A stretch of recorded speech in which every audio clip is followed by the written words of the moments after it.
안녕하세요. 브레인자연의 소재현 원장입니다. 오늘은 지능이 20점 이상 오르는 아이와 20점 이상 떨어지는 아이가 어떤 차이가 있는지에 대해서 영상을 준비했습니다. 지능이라고 하는 것은 어렸을 때 타고나서 평생 그대로 가는 것으로 알려져 있습니다. 90% 이상의 사람들에게서는 이것이 그렇죠. 지능이 특별히 크게 좋아지지도 않고 크게 떨어지지도 않습니다. 치매가 아닌 이상은 지능이 떨어질 일이 거의 없죠. 그런데 발달장애나 자폐 스펙트럼 또는 정신질환을 가진 경우에 지능이 크게 오르기도 하고 떨어지는 경우들도 많습니다. 대부분은 떨어지는 경우가 많죠. 그래서 어떤 아이가 지능이 초등학교 들어가기 전에 한 80점 초반이었는데 초등학교 고학년이 돼서 지능 검사를 했더니 60점대가 나온다더라. 거의 20점 가까이 떨어진 거죠. 그런 경우가 존재하고요. 왜 그런가 봤더니 아이가 사회성이 부족하고 그리고 주의력이 부족하다 보니 주변에서 어떤 상호작용도 잘 안 되고 그리고 집중이 부족하니 지식 자체가 계속해서 습득이 되지 않습니다.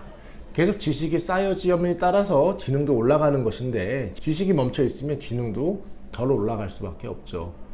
또는 어떤 아이는 지능이 한 100점 정도였었는데 사춘기 때 큰 충격을 받고 우울증이 심하고 강박증이 오고 조울증이 오면서 지능이 70점대로 떨어지기도 합니다. 20점 이상 떨어질 수도 있죠. 이런 정신적인 충격을 받게 되면은 집중력이 먼저 급격히 훅 떨어집니다.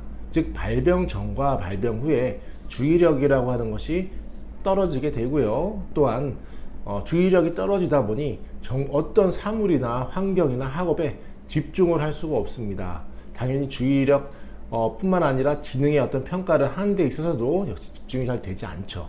뿐만 아니라 평상시에 사고력적인 부분들도 당연히 충격에 의해서 떨어지고 안 좋았던 기억들만 자주 떠오르게 되고 좋지 않았던 기억들이 자신의 삶을 반복적으로 괴롭히게 되기 때문에 어렸을 때보다도 더 나이가 들었음에도 판단력, 사고력이 되려 떨어지고 몽롱하고 멍한 상태에서 생활을 하기도 합니다.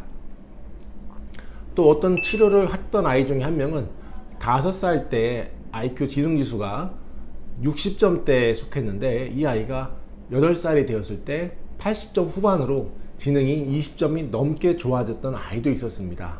이 아이도 역시 신경인지 치료와 한방 치료를 열심히 했었고요. 꾸준히 저희가 매주 체크하는 그런 주의력 평가 수준에 대한 그 수치적인 부분이 조금씩 그 데이터가 꾸준하게 좋아졌었습니다. 2년 동안 꾸준히 좋아진 결과 지능 지수가 20이나 올랐었고요. 또한 어떤 아이는 경계선 지능에 있었던 아이였고 그 아이도 지능 지수가 정상 범주로 이제 올랐던 아이도 있는데 이런 아이들도 저희가 매주 훈련 겸 테스트를 하는 신경인지 치료에서 그 수치적 데이터가 꾸준하게 좋아졌었던 결과들이 있었습니다. 이렇게 지적 기능이 정상이 아니었던 아이들이, 즉 지적 장애를 가진 아이들이 정상으로 보통 좋아지는 경우는 사실 쉬운 치료는 아니죠. 물론 저희가 완벽하게 그것을 다 하지 못하지만 여러 아이들이 지능이 정상으로 돌아가기도 했습니다. 그런 아이들의 특징을 보면은 먼저는 꾸준하고 규칙적인 훈련에 아이의 데이터가 꾸준하게 상승을 했었다는 어떤 결과물이 있었습니다. 지능지수가 낮은 아이일수록 이것이 천천히 상승을 하는데 지능지수가 그래도 많이 오르는 아이들은 이 데이터가 꾸준하게 지속적으로 멈추지 않고 올라가는 특징이 있습니다. 치료 과정에서 당연히 기복이 있지만 이런 아이들은 그런 과정을 계속해서 넘어간다고 하는 그런 경과들을 보입니다. 3개월, 6개월, 9개월, 12개월, 1년 반, 2년 지나갈 때마다 아이가 꾸준히 그 또래의 발달에서 어떤 넘어가지 못하는 부분들을 한 걸음 넘어가는 과정들을 보여왔죠. 그러다 보니까 사회성이 전혀 안 되던 아이가 조금씩 어울릴 수 있게 되고 더 많은 아이들하고 어울릴 수 있게 되고 그리고 그룹에 충분히 잘 적응할 수 있게 되고 또는 그룹을 이끌어가는 사회성이 생기기도 합니다. 이러한 것들은 한 번에 이루어지는 것이 아니라 그 단계를 넘어가느냐 못하느냐를 어떻게 한 단계를 잘 극복할 때 그러한 결과물들이 생기게 됩니다. 일반적으로 지능이 치료 이후에 정상으로 돌아왔을 때, 이것이 한방치료나 신경인지치료를 안 했을 때 다시 뒤로 후퇴하느냐? 근데 그런 건 전혀 없습니다. 한방치료와 신경인지치료는 아이의 뇌 기능이 부족한 부분들이 보완이 되어서 충분히 기능화될 수 있게끔 성장을 시켜주고 발달을 시켜주는 치료지, 일시적으로 증상을 개선시켜주는 그런 목적이 아닙니다. 그러다 보니까 아이가 충분히 좋아지기만 한다면 현재 하고 있는 한방치료나 신경인지치료를 안 하더라도 이 아이는 그 뒤부터는 스스로 발달을 할 수 있게 됩니다. 아이가 지능이 좋아지면 그 뒤부터는 스스로 더 잘 발달합니다. 지능이 약할 때는 스스로 발달도 안 되고 도움을 줘도 조금밖에 안 좋아지죠. 하지만 중요한 거는 이 간극을 빠른 시간 안에 메꿔만 준다면 그 뒤부터는 아이가 잘 자란다는 겁니다. 그래서 예전에 치료했었던 경계선이건 지적장애를 가졌던 아이들 중에 치료가 잘 된 아이들은 5년 후, 10년 후가 지나서도 너무 잘 지내고 스스로도 더 잘 지내는 그런 결과물들을 볼 수 있었습니다.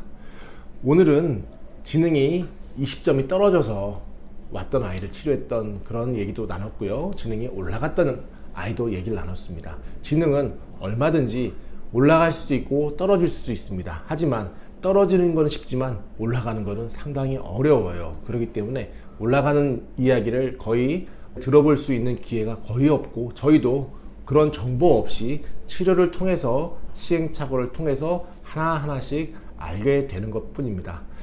지능이 조금씩이라도 올라갔을 때 아이가 더 건강하고 사회적으로나 직업적으로나 학습적으로 조금 더 행복하게 살아갈 수 있다고 생각합니다.